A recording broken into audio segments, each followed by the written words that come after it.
Vemos individuos, pero nunca están solos, están en un conjunto, son parte del conjunto donde están, al mismo tiempo que los individuos son conjuntos. También podríamos decir que vemos conjuntos de los que separamos individuos. O sea, cada conjunto es limitado, determinado, él también es un individuo, es este conjunto y no otro, es una distinción. Pero no solo el conjunto es un individuo, pues, a la inversa, todo individuo es un conjunto. Aún no se ha descubierto una partícula que no sea ella sola una integración sistemática de partes que la componen. Entonces, cualquiera de los individuos del conjunto es, a la vez, un conjunto. Unos y otros se nos dan en forma simultánea. Aún así, podemos decir que lo individual es una cosa y no otra. Podemos limitar un conjunto determinado dentro del conjunto diverso que lo integra, sin que el conjunto que contiene al que hemos limitado desaparezca. O sea, solo hay individuos y solo hay conjuntos. La superficie que atestiguamos es ambigua. Las filosofías extraterrestres han pasado por alto la ambigüedad diversa que siempre está de frente, y con esta exclusión nos han hecho creer, durante miles de años, que hay algo distinto a la superficie. Algo que está debajo o detrás de ella, y que nuestro trabajo es entender el principio inverosímil de lo que percibimos. Esta decisión unánime contrajo sus certezas convenientes, las cuales, una y otra vez, fueron mostrándose como combinaciones posibles de la literatura. Nosotros fuimos los primeros en no inventar nada en contra de la naturaleza de las cosas, y a la vez, aclaramos cómo el lenguaje arma sus maneras de inventar. Para esto, solamente evitamos resolver ese aparente problema de lo uno y lo otro, de lo absoluto y lo contingente, del todo y la parte, poniendo en evidencia que el problema ha sido querer omitir la superficie física de lo interpretado, parándose en ella para buscar algo más, como si se pusiera al lenguaje en un microscopio. Y luego asegurar que la nueva superficie encontrada no es otra superficie, sino un más allá.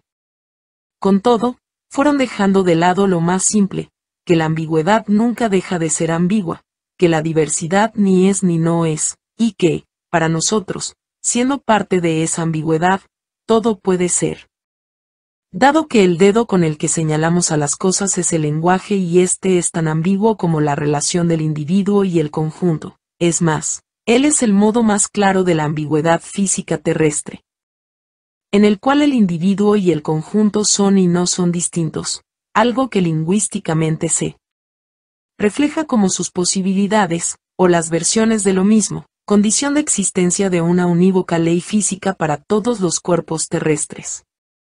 Es por esto que nuestra conclusión está en el principio y en el final de este estudio, pues su movimiento es una esfera integrada por significaciones dibujando el contorno de un individuo.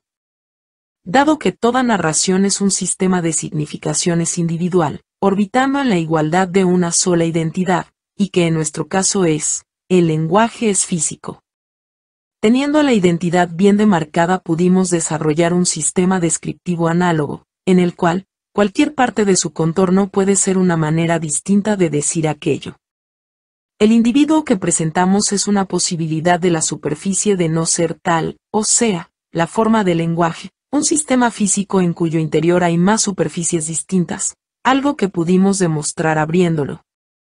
Adentro descubrimos que la identidad tiene un origen posible, ambiguo, análogo a todo lo que iguala y distingue, a la vez que intentamos desambiguarla para mostrar que ello es una expectativa de lo imposible. Las filosofías extraterrestres han querido convencernos de lo que es conveniente creer, intuir, razonar, para encontrar los fundamentos de ello a lo largo de cada experiencia singular. Pero nosotros hemos descubierto que bajo una precisa custodia se puede volver verosímil cualquier excepcionalidad de la combinación imaginaria, debido a que los principios se han apoyado, todos, en el uso del mismo comodín. Partiendo de un lenguaje ya hecho, originado en la nada, nacido completo de una sola vez, inventado por el destino, un sistema que no merece explicación, resignado al servicio de las preguntas por el mundo o el ser, pero nada nos dicen de cómo hace el lenguaje para poder significar. Para crear las identidades que se dan por supuestas, como la imaginación, o la lógica, se originan, de qué manera un juego se termina volviendo una verdad. Todo eso, hasta ahora pendiente, fue lo que expusimos en nuestro estudio como introducción concluyente, o conclusión introductoria, de las que habrán nuevas analogías posteriores. Cuando aseveramos estar en presencia de un individuo, inevitablemente, estamos señalando también a un conjunto, pero no porque ello sea consecuencia de una distorsión de la superficie ocasional que estamos atestiguando, sino que, efectivamente, somos testigos de que toda individualidad es una composición distintiva, que hay en ellas partes que le son propias. Un individuo no es una uniformidad de la que nada se puede separar. Esto sucede a todo nivel, ya sea en la diversidad geométrica que el testimonio puede atrapar, o en la diversidad que el movimiento de la sensibilidad puede unir como partes del conjunto que experimenta, por ser el testigo integrante de ese conjunto. En el caso de no haber distinción alguna, el mundo sería una cavidad oscura hasta el infinito, en la que no habría un testigo que, separado de ella, pudiera dar cuenta de su entera unicidad, ni otro con quien comentarlo. El mundo, el universo, es diverso en todas sus instancias, su permanente condición es de complementariedad. El solo hecho del movimiento de nuestra visión, o de nuestra audición, posándose de una distinción en otra, de una letra en otra, nos indica que hay siempre más de una cosa, o sea, más de una distinción. Detengámonos en esto del movimiento de nuestra percepción, puesto que allí encontraremos el origen de un sistema primordial. Cuando hago foco en una distinción puedo decir que ese foco es un individuo. Claro que para nosotros, esa distinción, o individuo, tiene un nombre, pero imaginemos el momento orgánico en que miro primero, por ejemplo, mi mano, luego muevo la vista a mi muñeca, después al antebrazo, llevo mis ojos a una de mis piernas, noto que puedo ir cambiando de atención, y como consecuencia de ello, cambio del individuo mano al individuo muñeca y así, pero nunca aparecen los individuos separados, como si mi visión tomara fotografías de una parte y luego de la otra y entre las partes hubiera un vacío, o no hubiera nada en absoluto. Hay un movimiento que se va deteniendo en unas y otras partes. A ese detenimiento lo llamamos foco, siendo este un ejercicio de concentración de alguno de mis sentidos que cambia y se detiene en una distinción determinada y no en otras.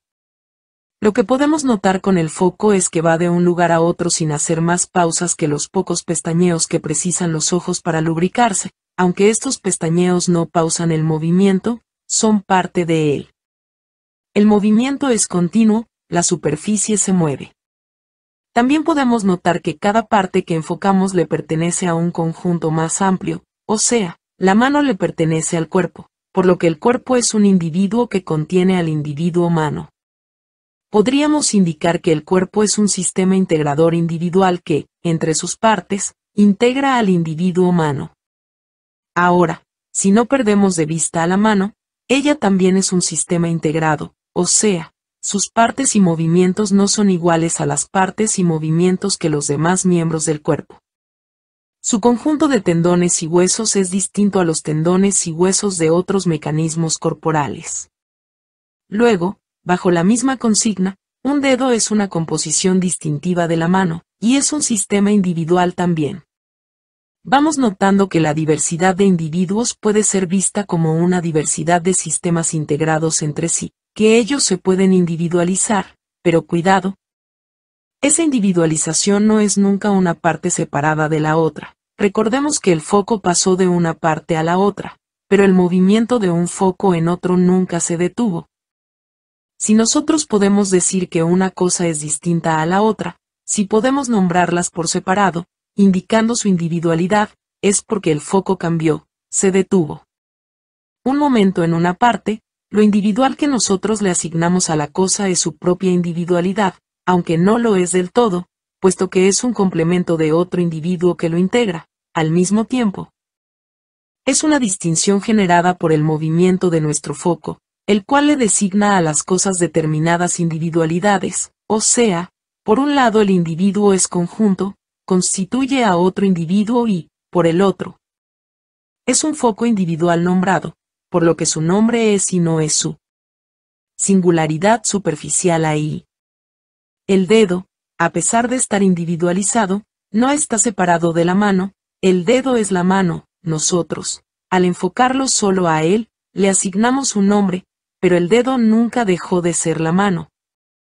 Y la mano nunca dejó de ser el cuerpo. Unos individuos son y no son los otros, se distinguen como individuos pero son parte de otro individuo.